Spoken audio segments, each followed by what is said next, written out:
रासो काव्य परंपरा में पृथ्वीराज रासो की प्रमाणिकता, अप्रमाणिकता और अर्ध प्रमाणिकता।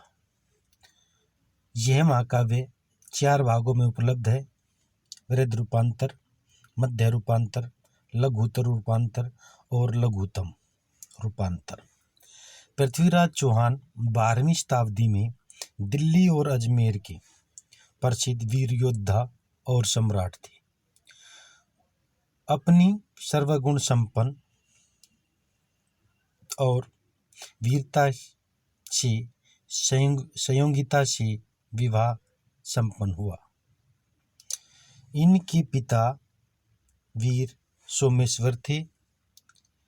एक ही दिन और एक ही समय पृथ्वीराज चौहान और प्रसिद्ध चारण चंद्रवरदाई का जन्म हुआ। दोनों का इकट्ठे ही लालन पालन हुआ, शिक्षा दीक्षा पूर्ण हुई। कहा जाता है वे देखने में भी एक जैसे ही थे।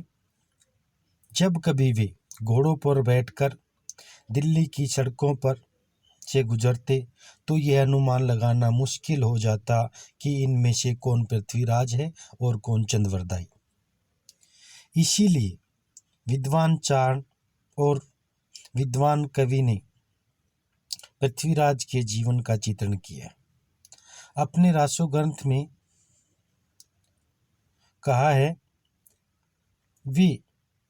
उन्होंने स्वीकार भी किया है कि वे पृथ्वीराज के समकालीन और प्रत्यक्षदर्शी थे।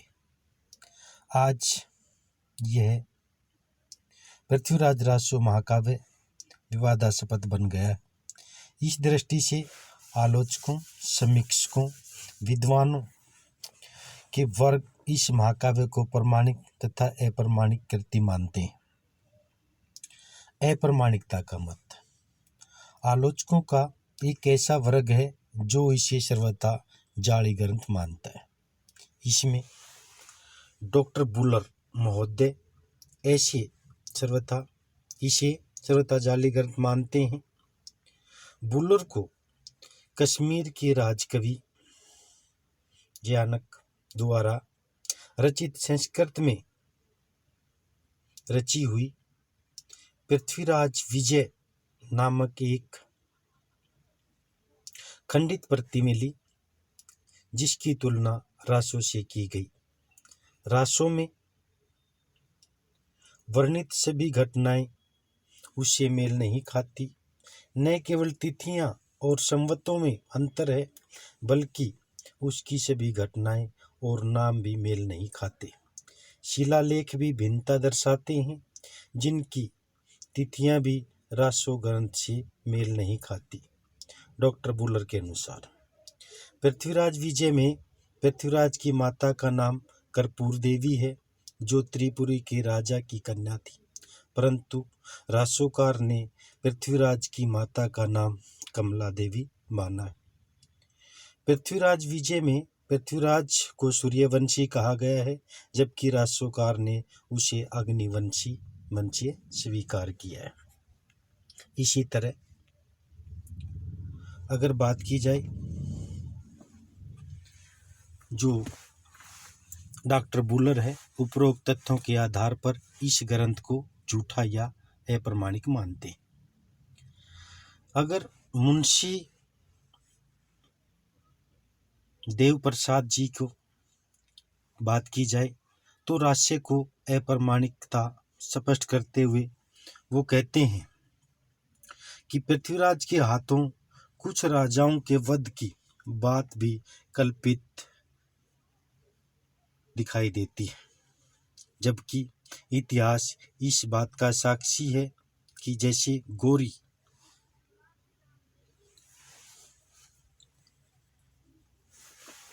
मुंशी देवी प्रसाद जी को भी रासो की अप्रमाणिकता स्पष्ट करते हुए कहते हैं कि पृथ्वीराज के हाथों कुछ राजाओं का वध की बात भी कल्पित है।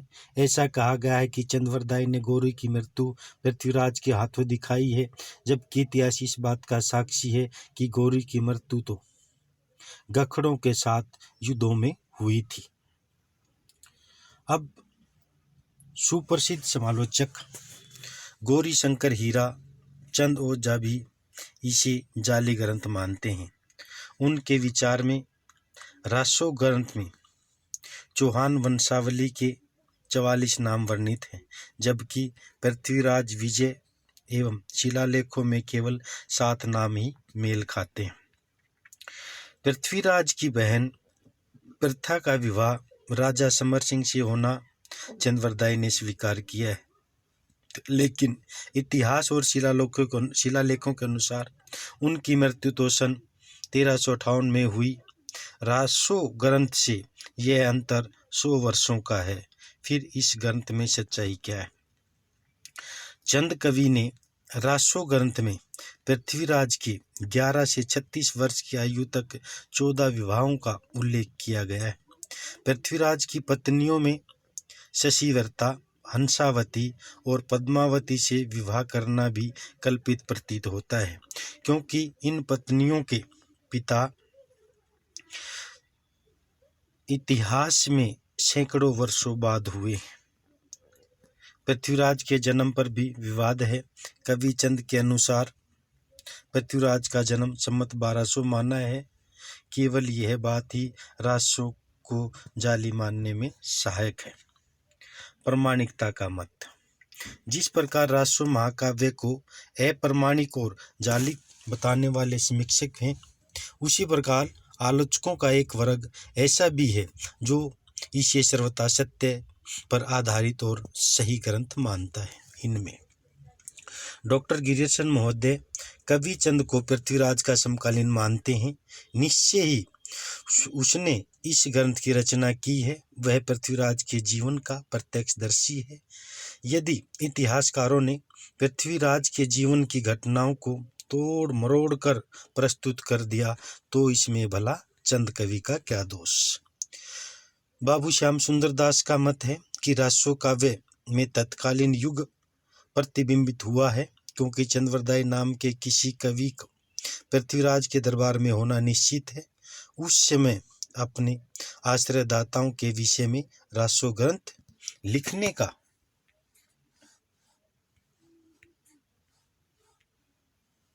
रिवाज था। बेशक इसकी घटनाएं मेल न खाती हो, लेकिन निश्चय ही रासो ग्रंथ चंद्रवरदाई ने लिखा। मिश्र बंधु इसे सर्वथा प्रमाणिक कृति मानते हैं। उन्होंने सम्मतों का विवाद समाप्त किया है, क्योंकि रासो ग्रंथ में आनंद सम्मत का उल्लेख है, जिसमें प्रचलित सम्मत से प्रत्येक घटना और तिथि का 100 साल का अंतर स्पष्ट है। यदि यह बात स्वीकार कर ली जाए तो इतिहास सम्मत तथा घटनाएं चंद कवि के रासो साहित्य से सर्वथा मेल खा जाती हैं। फिर यह ग्रंथ संदिग्ध कैसे हुआ? अयोध्या सिंह उपाध्याय जी डॉक्टर गिरिशन के मत से सहमत हैं। उनके विचार में पृथ्वीराज के जीवन की सभी घटनाएं कवि चंद द्वारा प्रत्यक्षदर्शी हैं। इसमें कुछ भी झूठ और कल्पित नहीं है, लेकिन कवि जन अपने विषय को रसिक बनाने के लिए थोड़ी बहुत कल्पनाएं तो करते ही हैं, अतः सारा ग्रंथ जाली नहीं है। डॉक्टर दशरथ ओझा ने भी पृथ्वीराज रासो को सर्वथा प्रमाणिक कृति माना है। कुछ विद्वानों द्वारा बीकानेर की फोर्ट लाइब्रेरी में रखी मूल कृति लघुतम रूपांतर के आधार पर प्रथम 3 खंडों को कल्पित मानते हैं, लेकिन यह बात नहीं है। रासो ग्रंथ कवि चंद ने ही रचा है और इसकी घटनाएं सही हैं। अर्ध प्रमाणिकता का मत। आचार्य हजारी प्रसाद द्विवेदी रासो ग्रंथ को अर्ध प्रमाणिक कृति मानते हैं। उनके विचार में रासो संबंधी प्रश्न पर जितना विवाद किया है, उतना ही यह ग्रंथ उलझता चला गया है। यह स्पष्ट है कि जिन दिनों कवि चंद पृथ्वीराज रासो के प्रथम 3 रूपांतर लिख चुके थे, तो जलहन को अपना अपूर्ण ग्रंथ देकर गजनी चले गए थे। एक उक्ति भी प्रचलित है, पुस्तकी जलहन हत दई चला गजनी निरपकाज। अतः अंतिम लघुतम रूपांतर की प्रति चंदपुत्र जलहन द्वारा रचित हो सकती है। मूलतः यह ग्रंथ कवि चंद ने ही लिखा था, जबकि आज पृथ्वीराज तथा अर्ध प्रामाणिकता के कीचड़ में पड़ा हुआ शिक्षक रहा है। आचार्य हजारी प्रसाद द्विवेदी का मानना है कि इस ग्रंथ को न प्रमाणिक माना जाए न ही अप्रमाणिक माना जाए, बल्कि यह जो ग्रंथ है वह अर्ध प्रमाणिक है।